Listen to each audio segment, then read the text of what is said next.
തരുൺ മൂർത്തി സംവിധാനം ചെയ്ത് മോഹൻലാൽ ഗംഭീരമായി അഭിനയിച്ച് ഹിറ്റായി മാറിയ തുടരും എന്ന ചിത്രത്തിലെ പോലീസുകാരനായ സുധീഷ് എന്ന കഥാപാത്രം ചെയ്ത ഈ ചെറുപ്പക്കാരനെ നിങ്ങൾക്ക് മനസ്സിലായോ?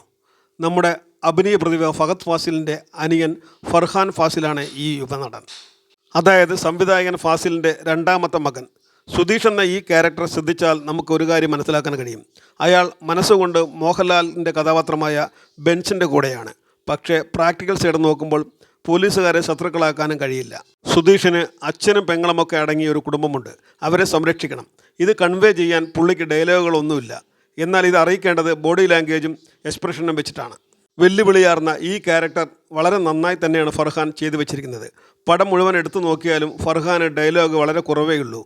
ആ കാർ യാത്രയിലൊന്നും ഡയലോഗേ ഇല്ല. ആ യാത്രയിൽ വില്ലന്മാർ സുധീഷിനെ കുറിച്ച് പറയുന്ന നുണക്കഥയുടെ ഭാഗത്ത് എങ്ങനെ പ്രതികരിക്കണം എന്നറിയാത്ത ഒരവസ്ഥയായിരുന്നു.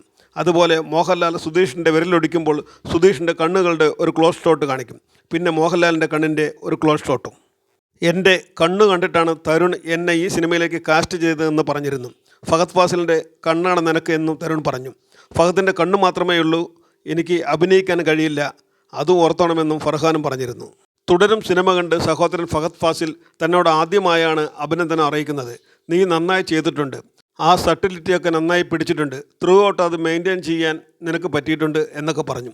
അതുപോലെ ബാപ്പയും ഉമ്മയും സിനിമ കണ്ട് ഭയങ്കര ഹാപ്പിയായിരുന്നു. ഈ പടത്തിൽ നീ കുറച്ചുകൂടി നന്നായി ചെയ്തിട്ടുണ്ട്, എനിക്ക് സുധീഷ് എന്ന കഥാപാത്രം മാത്രമാണ് സിനിമയിലുടനീളം കാണാൻ പറ്റിയതെന്ന് വാപ്പച്ചി പറഞ്ഞു. അത് കേട്ടപ്പോൾ വല്ലാത്ത സന്തോഷം തോന്നി. പിന്നെ മോഹൻലാൽ സാർ അദ്ദേഹം വാപ്പച്ചിയോട് വല്ലാത്ത ഗുരുത്വം പ്രകടിപ്പിക്കുന്ന ആളാണ്.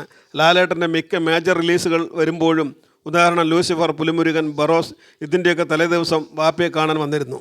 നാളെ പടം ഇറങ്ങുകയാണ്, അത് പറയാൻ വന്നതാണ് എന്നൊക്കെ പറഞ്ഞ് നമ്മുടെ കൂടെ ഇരുന്ന് ഭക്ഷണമൊക്കെ കഴിച്ചാണ് പിരിയുന്നത്. വാപ്പച്ചിയോടുള്ള അദ്ദേഹത്തിൻ്റെ സ്നേഹവും ബഹുമാനവും എന്നിലേക്കും ഫഹദ് ഫാസിലിലേക്കും റിഫ്ലക്റ്റ് ചെയ്യുന്നത് ഞങ്ങൾ അറിയുന്നുമുണ്ട്. തുടരും റിലീസിന് ക്രൂ മൊത്തം സിനിമ കാണാൻ പോയെങ്കിലും ഞാൻ പേടി കാരണം പോയില്ല. ഒരു ദിവസം ലാലേട്ടൻ വിളിച്ചു പറഞ്ഞു, മോൻ നന്നായി ചെയ്തിട്ടുണ്ട് എന്ന് പറഞ്ഞു. അന്നാണ് തിയേറ്ററിൽ പോയി സിനിമ കാണാനുള്ള ഒരു കോൺഫിഡൻസ് കിട്ടുന്നത്. അതാണ് എനിക്ക് കിട്ടിയ ഏറ്റവും വലിയ കോംപ്ലിമെൻറ്റ്. എന്തായാലും ഫർഹാൻ എന്ന ഫഹദിൻ്റെ അനിയനും താൻ ഒരു കഴിവുള്ള നടനാണെന്ന് തെളിയിച്ചിരിക്കുകയാണ്. അത് അങ്ങനെ തന്നെയല്ലേ വരൂ. പുലിക്ക് പിറന്നവർ എലിയാവില്ലല്ലോ.